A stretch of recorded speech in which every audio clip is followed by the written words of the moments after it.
Un peu partout, sur l'île de la Réunion, entre 200 et 2000 mètres d'altitude, une plante s'impose comme une redoutable pionnière.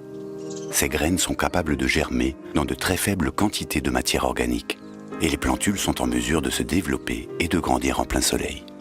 Les écarts de température entre le jour et la nuit peuvent beaucoup varier, et l'arrosage dépend uniquement de ce que le ciel peut envoyer, les réserves étant inexistantes. En altitude, on le trouve même parmi les quelques effrontés qui poussent autour des sophoras. C'est donc une plante robuste, capable de s'implanter n'importe où, et qui fait partie des premières à investir des lieux qui deviendront un jour, un peu grâce à elle, des forêts tropicales.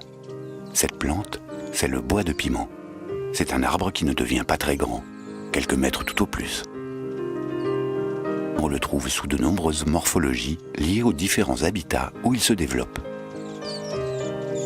Des veines vert clair sont remarquablement dessinées sur les feuilles qui poussent de façon opposée, plutôt à l'extrémité des branches, laissant de grandes parties d'entre elles dégarnies. Dégarnies, pas tout à fait. Les fleurs y ont trouvé leur place, exaltant en grappes serrées leur nectar appétissant. Elles poussent directement sur le bois des branches. On dit qu'elles sont cauliflores. La plante est dioïque. Il y a des plantes qui produisent des fleurs mâles et des plantes qui produisent des fleurs femelles, mais la différence est très peu marquée. C'est peut-être pour mieux attirer les animaux qui, avides de leur nectar, viennent visiter une à une les minuscules fleurs sans se soucier de savoir de quel sexe elles sont. Les lézards verts profitent des heures chaudes de la journée pour prendre délicatement du bout de leur langue le miel offert par chaque fleur. Les oiseaux verts ne perdent pas de temps.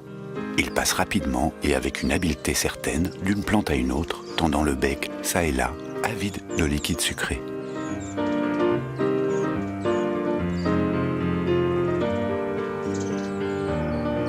C'est quand on voit les fruits du bois de piment qu'on comprend enfin pourquoi il se nomme ainsi.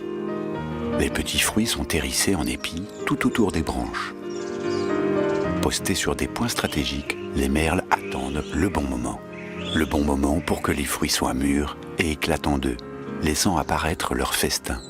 Une pulpe orange gorgée de graines. Le bois de piment a développé des aptitudes incomparables pour attirer une grande diversité d'animaux, multipliant ainsi les chances de produire un très grand nombre de graines et de les transporter à l'assaut de nouvelles terres à conquérir.